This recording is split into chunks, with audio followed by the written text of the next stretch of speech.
EP Magazine's annual autism acceptance issue features 15-year-old Irish magician Cillian O'Connor who struggles with dyspraxia, as well as social and sensory challenges due to his autism. Through therapy and his discovery of magic, he has been able to compete on America's Got Talent and other shows. Additional articles and resources on ASD appear in this edition at www.epmagazine.com. Oscar Mike Radio is a proud podcast partner of REITs Across America Radio, heard every Thursday at 11 a.m. and Sunday at 8 a.m. Eastern. They're also big supporters of the nonprofit I Got Your Six, Two Lives at Once. And with every REIT you sponsor through Oscar Mike Radio, $5 goes back to this great organization dedicated to making a difference in the lives of veterans, law enforcement, firefighters, and first responders battling PTSD. Two Lives at Once pairs these brave men and women together with dogs rescued from kill shelters. In this way, two lives are saved at the same time by saving each other. Donate now. Go to REITsAcrossAmerica.org/Oscar Mike Radio to help. That's REITsAcrossAmerica.org/Oscar Mike Radio.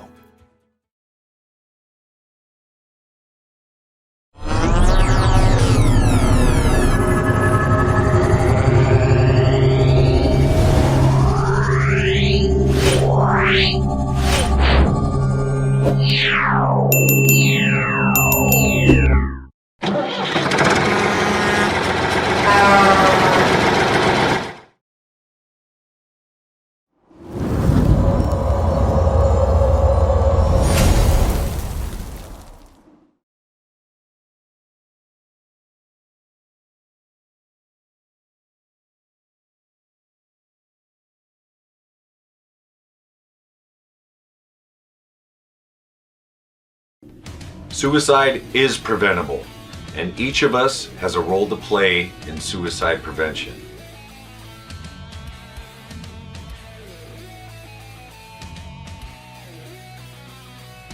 Suicide is complex. There is no single cause. And it's not always a mental health issue. It could be loss of a job or home, financial or relationship issues, pain, or leaving the military. Suicide does not discriminate. It affects all ages, races, and genders, veterans or not. If you know a veteran who is struggling, connect with them.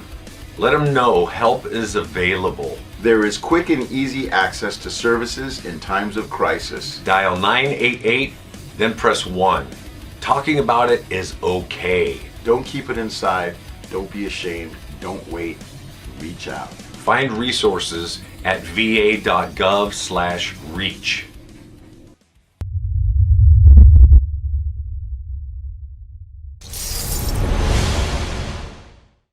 Hello and welcome again to Oscar Mike Radio. My name is Travis. I'm a Marine Corps veteran and your host. Oscar Mike Radio is part of the Hubazoo Network. You can find out more on hubazoo.com. I want to thank my sponsors, Joyce Asack of Asack Real Estate, Army National Guard veteran Mark Holmes of Reapers Detailing and Power Washing, and my supporters, Kason Shaving Company, Exceptional Parent Magazine, and Black Cat Designs. I love these kind of conversations we're going to have next, where someone who's talked with me or I've talked with somebody they know gives me through word of mouth and just conversation, somebody else to talk with. And so I want to, say thank you to my dear friend Paula Ann from Ablaze Entertainment for connecting me with my next guest, who's just an amazing American. You're going to love hearing from her. Dr. Pamela Arnell, welcome to Oscar Mike Radio. What a pleasure to be speaking with you. Thank you so much, and thank you for having me on today. Absolutely, absolutely. So again, Paula, I were talking. She's like, "Hey, I've got, I know Pam. I know you love talking with her. She's a really great lady, and I just enjoy getting to know her. And so, check her out and tell me what you think." And I'm like, Paula, yeah, we definitely got to have her on because you're with 22-0, Healing the Hero. And we're going to get to that. But before we get to that and all the good stuff, kind of tell us your background, because you didn't serve in the military, but you have a long career of healing, clinical study, and education that is quite impressive, Doctor. Thank you. Thank you. So, no, I did not serve in the military. However, my husband was in the military. He served 26 years. He was in Desert Storm. He just recently passed away. He was in the burn pits. Oh, wow. Um, and so, yes, I'm also a first responder.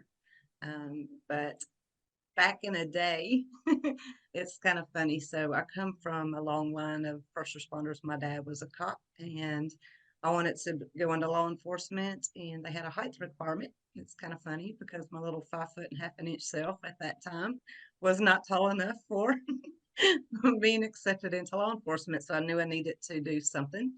And I always knew at some point, somehow, I was going to serve and protect individuals in any way that I can. That's just my faith. I knew that that was my mission. So I decided to get my counseling degree, and my doctorate is in clinical supervision and higher education. I taught at Columbia State College, actually, for many, many years. Um, so I Veterans and first responders, they're my heart. I've got a lot of family that are also veterans or who were veterans. Um, Many of them also first responders. So that's just my heart. Is there something that really binds you personally to care because of your husband's service? Probably so. Yeah, I would have to say yes. And the reason being is, one, I always knew I was going to be in a role of helping others, and that I met my husband, um, well, April would be our 25th anniversary, but I met him 27 years ago. And, just knowing with what he did, being deployed and staying in after he had been deployed, I knew that there were a lot of, our veterans that were hurting. And so I said, yeah, I'm going to have to go down this road too. So anyone that needs, you know, that serving and protecting and uplifting, that's just something that I've always done that. So while you didn't serve, you did see the cost, the price of service up close and personal in your daily married life, I would have to think. Yes. So he and I met right after he had gotten um, out of the army. Um, Basically, after he spent 8 years there, he rolled over into the National Guards in Nashville. He was stationed at Stark headquarters, and so um, for 19 years after that, I took care of the home front while he was out doing his drills and monthly drills and annual drills and anything else that he was called up to do. And when he was diagnosed with cancer 3 years ago, um, he had colon cancer first, and then January last year, he thought he was having a heart attack, so I took him to the emergency room. That's where we found out he had pancreatic cancer, and he was 100%, service disconnected. And he told me right before he went on to hospice, he said, knowing what I know now, I would do it all over again. And I would support him for that. The reason I ask some of these questions is a lot of times people don't get the perspective from the wife or the children, and so I think it's important to, shine light on the fact that you all are sometimes are right there with us, and it kind of leads into some of the things we'll talk about during, 22 zero is, spouses are part of the healing process as well. Um, so talking about 22 zero. Mhm. How did you get involved with that organization? Kind of funny. So I was the youth service officer, and bottom line, I've been in the volunteer fire department since 2008, and my assistant fire chief at that time was in the platoon with Dan. Dan is the one who spoke 22-0 into existence, one of the co-founders.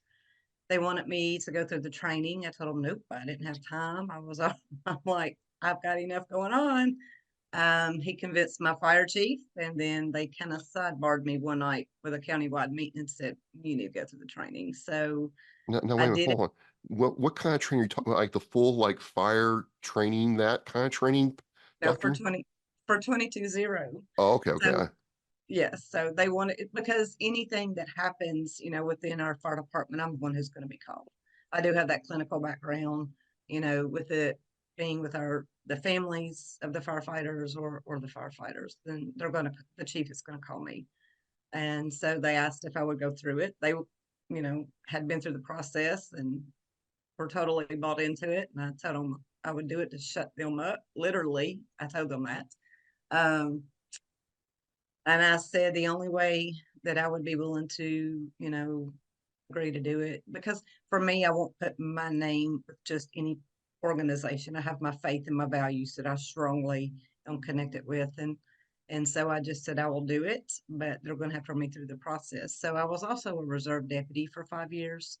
And I had 2 calls at the sheriff's department, and then there were 3 calls at the fire department that, well, I ended up taking Ambien just so I could sleep because of the dreams. And it was funny because my husband Jerome was sitting in the other room. We did the training online and meeting virtually. We were doing it virtually, and Dan ran me through the process, and I came out and we were taking a break, and he looked at me. He said, "Have you been drinking?" I mean, I could immediately feel that shift. And I looked at him and I said, "What?" He said, "I thought you were in class." And I said, "I've been all day long." He said, "Have you been drinking Jack and Coke?" And I'm going, "No, I've not been drinking during class."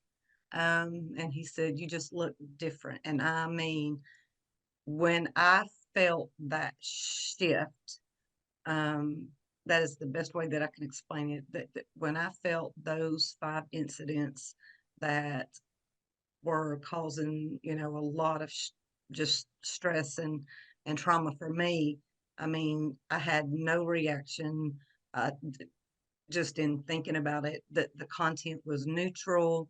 I didn't have any of those reactions, and it was funny because that night was the first night I went to sleep without Ambien. And when we went back in class the next day, I asked Diane, I said, "What did you do to me?" Like, my husband accused me of drinking during class. I slept without Ambien. And I mean, I slept really hard. And it's just part of the process. And the best way to explain it is when there's an event, a traumatic event, the neural pathways just get stuck and your brain's not able to process it. And my brain was able to process it after Dan ran me through the process. So one of the things before we get into the process that kind of, struck me differently, looking at the website and reading about, Dan's story and your involvement is you all very clearly say that PTSD is an injury, Mhm, not necessarily a psychological problem, but an actual injury, mhm, and it can be healed. mhm, And that really kind of perked me up because so often you hear the exact opposite, where it's not really an injury in a physiological sense, but mhm. it's just leftover trauma that you couldn't process. And I don't doubt the efficacy from, reading and understanding more about how you all work, but kind of break it down for me, Lance Corporal style, why that's so different, because that's really a different take on PTSD Mhm. as a whole. So basically, what happens is, when I was explaining about the event is stuck in the neural pathways, then, basically what happens is when you're not able to process that information and you use or go through the 22-0 protocol, the brain is very, very inept as far as what our brain does. People do not realize how much our brain does, but injuries do heal. If you look at it from the standpoint, if you break your leg or your arm and you go and get it set, get the treatment you need, it's going to heal. Trauma is an injury. Back in, I think it was the early 80s, maybe late 70s, early 80s, Dr. Ockberg was the one who coined post-traumatic stress disorder because they didn't have, um, they didn't know what it was. Back then, it was just considered shell shock. And that's typically what people would relate to with PTS. With what we know and with the brain mapping, we actually have a QEEG machine where we are able to brain map before and after going through the process, and you can see the trauma, but you can also see the healing of it. So Dr. Frank Ockberg has been ever since trying to get it coined to post-traumatic stress injury with AP. The other part of that is Dr. David Hagedorn from Evoke Neuroscience is, understanding as well, and sees, he would do the brain mapping. He sees the before, and then after they go through the process, he'll see after they've gone through the process. And he's actually, there's been a study, and he's working on a study now. So there is in your website, you have two main focuses: the Trauma Resiliency Protocol and the Emotions Management Process. Mm-hmm. And it's my understanding that you can do one or even both of these.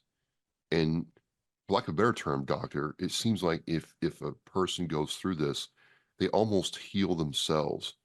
So take me through the emotions management process. Is that what you did first?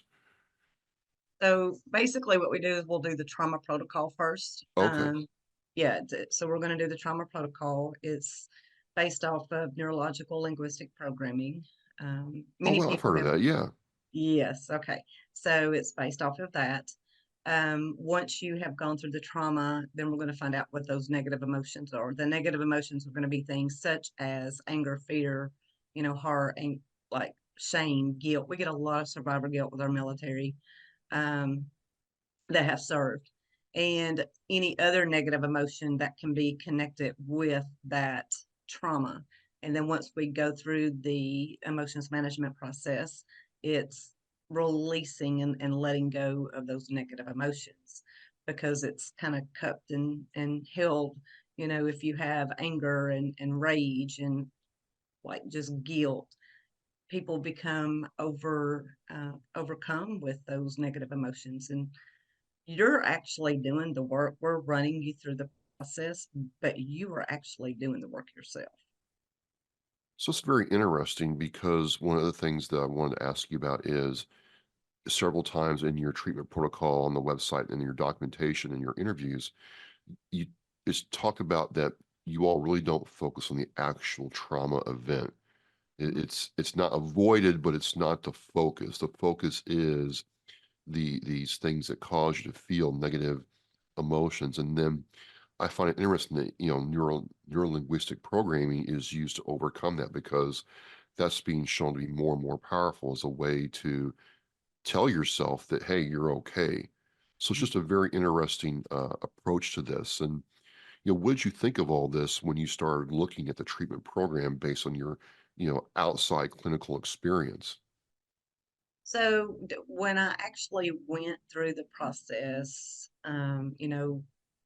with those 5 incidents that I had during the training, I knew there was something there, even from a clinical standpoint. So one of the things that we need to know is, the protocols that 220 has, it's non-invasive, it's non-clinical. We are a peer-to-peer program. So we are veterans and first responders that are connecting with other veterans and first responders that are going through the process, in addition to Gold Star families.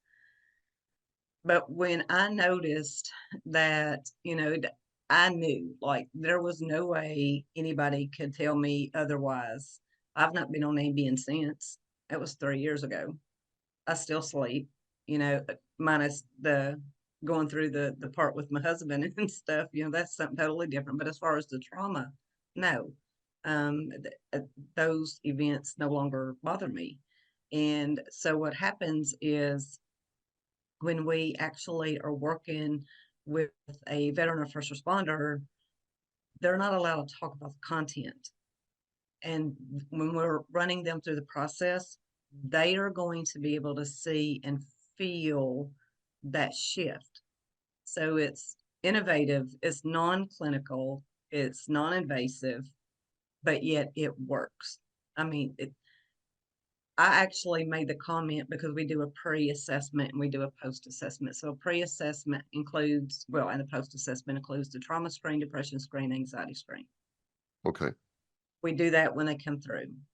So when you see someone score 80, 60 to 80, 80 being the highest brain. When you see them score 10 and below, after going through the process, 2 to 4 sessions, after they go through that process, that is huge. Even if they scored 70 and were a 60, 50 afterwards, that's still clinically significant because it's a decrease. But our goal is to take it from 10 down to 0, Okay. or 10 and below.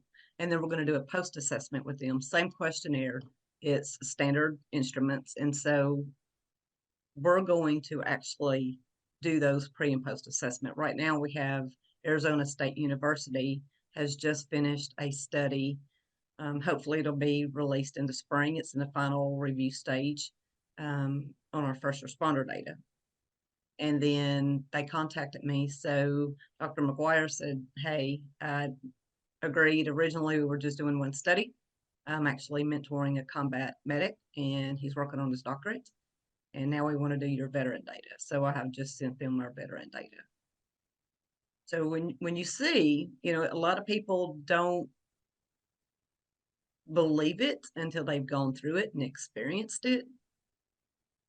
But, and even from, looking at it from the educational side, the clinical side, unless I experienced it, I would have most definitely looked back and went, no, I don't think so. And actually, that's what I thought before I went through the training. I said, So oh, come on, it's not that easy. you were skeptical before you went through the Oh, I was training. very skeptical, very But, skeptical. because to be honest with you, doctor, I'm like, wait a minute, you're flipping the entire script for a lot of other entities, well-meaning, that are saying you have to do this, and this to address your PTSD. Like you must, you know, slay the dragon that is your, trauma, and you must face your trauma directly. There's a lot of other, you know, ways and methodologies to that will say you have to do that. Um, this was this was actually not the first one that referred to PTSD as an injury. The first one I came across was people who deal with hyperbaric oxygen therapy, Mhm. who will tell me, hey, PTSD we're finding out is an actual, the brain has changed and we kind of change it back. But your way is non-invasive. You basically tell someone or get them to tell themselves that they're okay. What was it like when not 2 or 3 days after, but like a month after, when you had gone through the program? Did you still feel any, did you slide back into a PTSD state, or were you steady state after you went through the program? That was 3 years ago, and I still sleep. I can think about those events, and I am not triggering. I don't, the content's there. You can't change the content. The Okay. difference is we're disconnecting it so that it's not causing the physiological, emotional reactions and the triggers. That's all we're doing.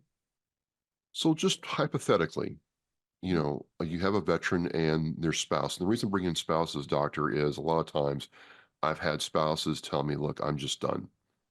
I have tried to be the good spouse. I've tried to be supportive. I've tried to, run the household and work and be the caregiver, and I have nothing left. And it might seem cold and cruel, but certainly you understand that, human beings are human beings, and everybody has a limit. So you get that veteran or first responder and their spouse, and you start working with them. What do you see when these people come in front of you? What are you looking for, and what do you see in the situation that says, you know what, we can help them? You have to want to go through the process. We can't force anybody that we're not going to do that. We've had a lot of individuals submit um, information for someone else, but that other person is not wanting or not receptive to go through the process. They have to want to go through the process. Um, One of the things that we have to understand is everybody's level of trauma, capabilities is going to be different. And so when you have lived with, from a spouse point of view, when you have lived with someone that has trauma from, XYZ, because it's going to look different for everybody. But when you are as a spouse with that veteran, first responder, and it it can cause issues in the family. And it does cause issues in the family because the whole point of what we do is it's not just the veteran or the first responder, it's their spouse, their minor child living in the home to be able to go through the process. They're covered at no cost. The other part of that is we are not going to report to the VA. We are not, if you're a first responder, we are not going to report to your employer. That's not going to happen unless you tell somebody you went through our process. Nobody's going to know about it. We just want the family unit healed. We just want our veterans, our first responders, and the Gold Star families. We want them healed. That's it. Now, let me go back here a little bit. One thing I found very interesting is that you also serve first responders, and a lot of organizations I talk to only serve veterans or active duty military. What was the reason, the impetus to say, you know what, we need to serve, first responders as well? Well, one, Dan, who spoke 22-0 into existence, is also retired law enforcement. And it's not just, our veterans are from a first responder perspective, they see a lot and deal with a lot of trauma as well. So, and for the first responders, we consider within that first responder role is going to be law enforcement, fire, paramedics, EMTs, corrections, and 911 dispatchers. So you have somebody in the program, they go through the program. I guess, have you ever had to work with anybody in their other challenges because of their PTSD? Is there anything else that, keeps them from, being treated by the program, or is it simply a matter of them believing in the process that's really an indicator of whether or not they're going to succeed or not? No, as long as they are willing to go through the process, we're going to see those numbers drop. Yeah. It all they have to do is reach out and contact us, and if we don't have a waiting list, you're not going to have to wait 2 months or 3 months or 6 weeks. That's not going to happen. We have the 800 number on our website. But once someone says, hey, I want to go through the process, then we're going to go ahead and get that pre-assessment, assign them that coach, and then they're going to set that time. Those individuals that just, that a lot of people we have found, especially on the military side, they're concerned it's going to affect their rating. But like I said earlier, we're not reporting to the VA, and it's not going to affect that. All we want is, our mission folks healed. That's it. Well, that's a huge part of it. It is a lot of law enforcement um, and first responders are very apprehensive. I've been told to my face, like, look, I want to get this help. The minute I raise my hand and tell my manager that I need help, my career is done. Mm-hmm. So it's a very interesting approach that you're not reporting to the VA or, their employer. Right. Um, And again, it just goes back to we just want them healed. That's it. yeah. We just want them to feel the healing. Anyone that puts on a uniform, military, the first responder, they put on a uniform for a greater purpose. It's above themselves, it's to serve and protect. And that all we want at 22-0 is for them to heal. That is it. As a doctor, one thing that I've been told about medicine is you get used to not being able to save everyone. But Mm-hmm. in this case, you get to see people change their lives. From a professional, personal level, Dr. Arnell, what's that like when you talk to somebody who's definitely reaching out for help, they're desperate, they've lost hope, and then you talk to them a week, a month, 6 months later, and their lives are completely changed. What does that do for you? Um, I mean, it's rewarding. It's humbling just because they've got their life back, you know. Um, it's not about anything in particular that I do. It, just kind of remove me from it. They're doing the work. We run the process on them, but they're doing the work. But ultimately, when you see that change and working with somebody, you're going to see that change immediately. Um, but ultimately, when you see that change and you're able to see that family dynamic heal, That's just so rewarding. Well, how can people get in touch with your organization to, check out your programs or even support what you're doing? They can go to our website. It's 220, so it's 22zero.org. We've got the Healing the Heroes of 9/11 documentary on there. Basically, they went to New York, worked with first responders who were there on 9/11 in New York and at the Pentagon. And that's what the documentary is about. You can also, on the website, look at the top right-hand side of the website, and it's got contact. I So see what you it. would do, yeah, what you would do is you would fill that information out. It automatically comes directly to me. It comes directly to Trisha. Trisha is our amazing social worker. Um, so what happens is once we get it, we'll reach out and schedule a time to get that pre-assessment done and get you connected with a peer coach. I As watched, go ahead. I'm sorry. Oh, no, and I was gonna say the 800 number, the 800-221-9154 is also on the website. So you can also do the email gethealed@220.org. I will have the website link, the phone number, and any other social media link in the Oscar Mike Radio show post.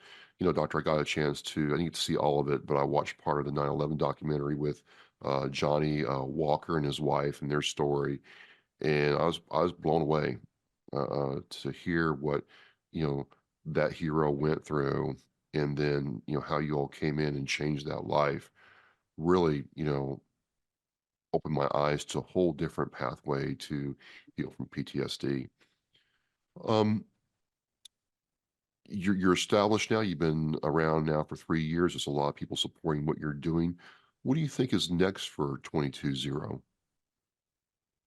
So first off, I've been around, 220's been around 6 years in April of this year. It's been in operation for 6 years. My goal for 2024, along with all of us at 220, is, heal more heroes, um, make sure that we're reaching out and, connecting, be it podcast or, stories, interviews, whatever, just to get the word out.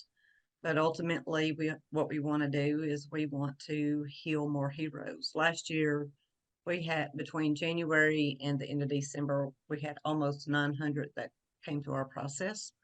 Uh, and so I think we're at 100 and something as of this morning. There was 130, 140, I believe, that have already reached out to us. My goal is every year to go above and beyond what number we have served so that I know that there are more that are being healed and that are getting that healing that they deserve. Fantastic, fantastic. Well, again, doctor, it was just a different approach to PTSD healing. And then what, the number two item that really stuck out to me is kind of like HBOT therapy. This therapy is predicated on the notion that, hey, it's an injury, and that you, the person, can heal yourself if you follow the process. And then you have the different levels of people who can support you through the process. So that's very interesting how you can come through the program and then give back to the program if you want to, and share that going forward. Um, I'm really interested to see what's going next, and I'm glad this is out there because not everybody responds to things in the same way. Right. So, um, closing this out, if we can heal ourselves, I guess my question to close us out is, if we can truly heal ourselves, then why does it seem so hard to turn this on and say, you know what, I truly am okay? Because it seems like a lot of times, not just for this, but for other things, is that we truly are our own limit to what we can do in life. That is true. I think at some point in time, everyone has kind of experienced that. Yeah. But the other part of that is knowing that you are worth that healing, and you are worth having someone to be able to help guide you through that process.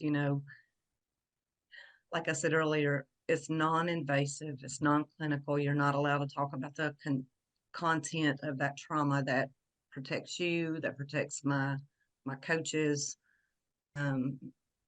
You are so worth having that healing and understanding, and kind of flipping it around and saying, yes, I do deserve to have that healing.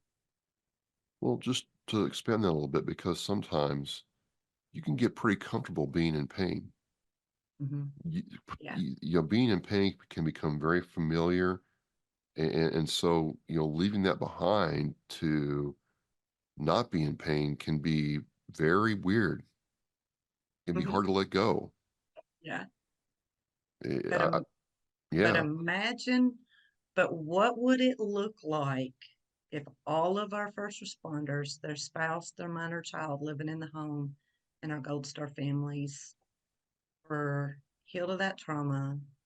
They were living life the way that they envision it to be, where they're not stuck with that pain, the negative emotions, that trauma. Imagine how this world would look it'd be pretty exciting. I mean, if they were first of healed. all, I'm very empathetic to the fact they went through the pain in the first place, absolutely. But just to be able to live life again on your terms, who knows what would happen? It'd have to be exciting to see. It would be huge. Well, doctor, I just want to thank you for sharing so openly and candidly with me and with people watching and listening to this program. Any kind of healing interests me, and I hope somebody will take advantage of this who's suffering and heal themselves. I really do. So thank you.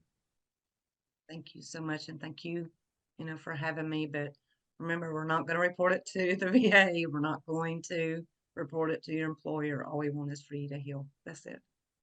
That's it. So, I mean, tongue in cheek, there's no shots. No shots. No Okay. shot.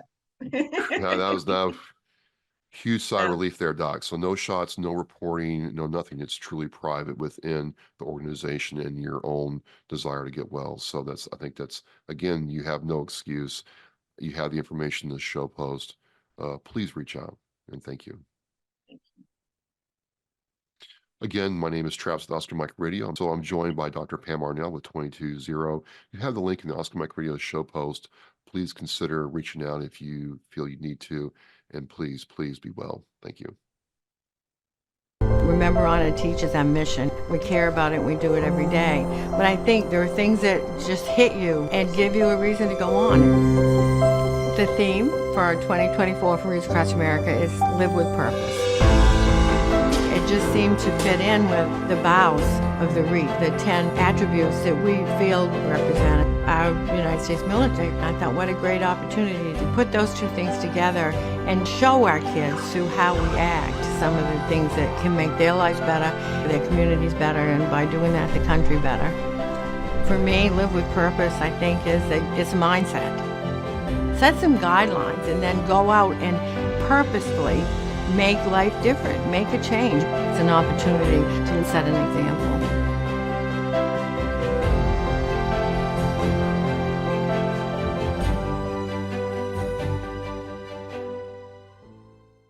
Thank you for listening and watching Oscar Mike Radio, where our active duty service members and veterans are in action and the mission is in flight.